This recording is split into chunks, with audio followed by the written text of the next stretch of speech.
Oke, halo guys, kembali dari kami kelompok 8. Di sini saya akan ber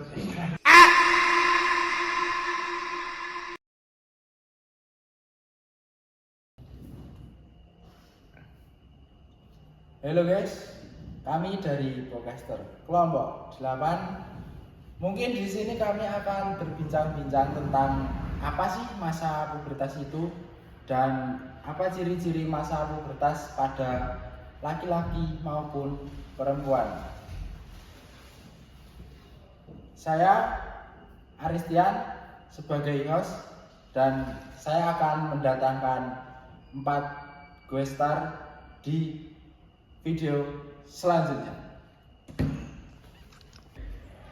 Oke, kembali lagi dengan saya Aristian sebagai host. Di sini saya telah membawa 4 guest star. Perkenalkan, yang pertama yaitu Arka, terus yang kedua Imel, Artar, dan Iqbal. Di sini saya akan bertanya kepada mereka, yaitu tentang masa-masa pubertas. Yang pertama adalah apa itu pubertas dan di usia berapa biasanya pubertas itu terjadi. Ya, kita semua pasti pernah dong mengalami masa pubertas. Ya, pubertas adalah suatu periode di mana kematangan perangkat dan seksual terjadi dengan saat terutama pada awal masa remaja. Kematangan seksual merupakan suatu rangkaian dari perubahan-perubahan yang terjadi pada masa remaja yang ditandai dengan perubahan pada seks primer dan perubahan pada seks sekunder. Meskipun perkembangan ini biasanya mengikuti suatu urutan tertentu, namun urutan dan kematangan seksual tidak sama antar individu. Perubahan ini terjadi pada usia 13 sampai 20 tahun.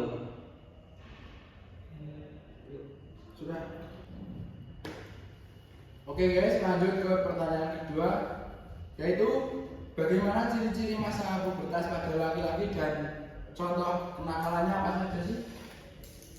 Ciri-ciri pubertas pada laki-laki yaitu pertama tumbuh ditandai dengan mimpi basah.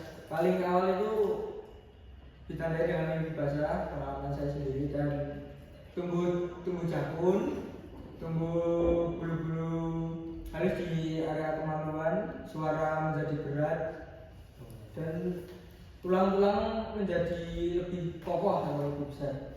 Untuk kenakalannya sendiri yaitu mungkin di usia pubertas berbeda-beda ya.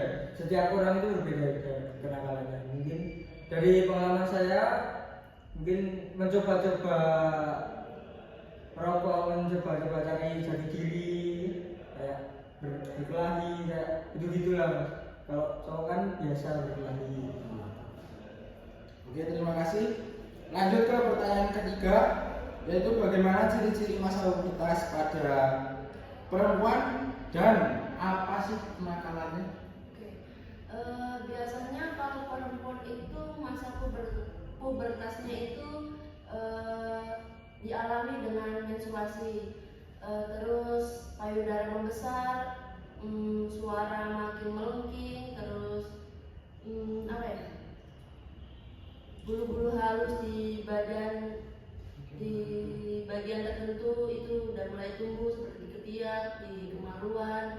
Terus biasanya itu nggak semua masalah fisik, bisa jadi itu karena hormon juga. Jadi biasanya anak perempuan itu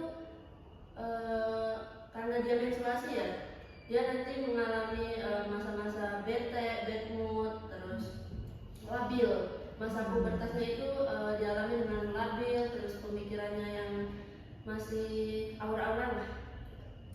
Oke. Terima kasih. Dan yang selanjutnya ke pertanyaan keempat. Perubahan sifat emosional apa yang terjadi pada masa pubertas ini? sini saya akan menjelaskan apa sih akibat dari perubahan-perubahan emosional tersebut. Nah, di sini itu terdapat dua aspek ya. Yang pertama yaitu kondisi fisik serta sikap. Nah, pada kondisi fisik ini terjadi seperti kelelahan atau kelesuan. Nah, sedangkan pada aspek sikap ini yaitu mereka itu suka ingin bersikap menyendiri, bosan, emosi meningkat, serta percaya diri menurun. Selanjutnya yaitu ada pun kecepatan kematangannya. Dalam kecepatan kematangan ini yang saya ketahui itu dibagi dalam dua aspek ya. Yang pertama yaitu keterlambatan dan juga kecepatan. Nah, yang pada kecepatan ini dampak bagi pria tersebut yaitu lebih percaya diri dan dipilih sebagai pemimpin pada organisasi-organisasi ataupun dalam kelas.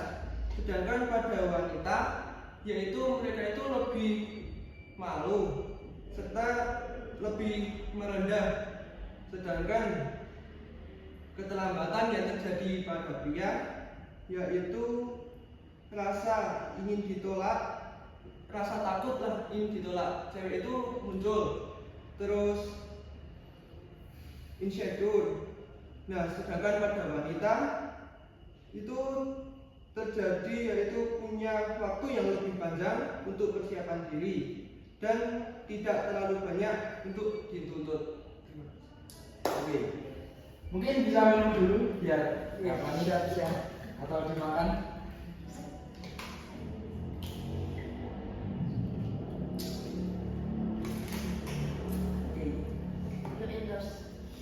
Mau endorse ya guys, ini mudah sendiri. Lanjut, oke lanjut ya. Kita ke pertanyaan kelima. Bagaimana peran orang tua kepada anak yang sedang mengalami masa pubertas? Ya, peran orang tua dalam masa pubertas anak itu ada beberapa, yaitu yang pertama memberikan arahan dan bimbingan agar anak melaksanakan ibadah dan perbuatan yang baik. Yang kedua, peranan orang tua sebagai teladan dengan memberikan contoh yang baik. Yang ketiga, membentuk karakter anak yang lebih baik, yang positif. Yang keempat, selalu mengawasi anak agar tidak bergaul dengan bebas. Yang kelima, memberikan pengetahuan yang baik kepada anak. Yang keenam, menjadi teman cerita atau menjadi teman curhat ketika anaknya sedang sedih atau punya masalah agar tidak terjerumus ke pergaulan bebas atau pergaulan yang tidak baik untuk anaknya di masa pubertas itu. Ya. Oke guys, segitu dari saya. Dan sebelum saya tutup, ada pesan-pesan dari materi yang telah saya bincangkan dengan guestar saya. Terdapat beberapa pesan-pesan, yaitu penerimaan diri, pendidikan seksual yang komprehensif, pentingnya kesehatan dan perawatan diri, komunikasi terbuka, pentingnya harga diri, perlindungan dan keselamatan, pemahaman tentang kesehatan reproduksi, dan yang terakhir pentingnya hubungan sosial yang sehat. Oke, terima kasih kepada rekan saya. Jika ada salah kata maupun ucapan yang telah saya keluarkan dari mulut, saya minta maaf. Akhir kata, wassalamualaikum warahmatullahi wabarakatuh.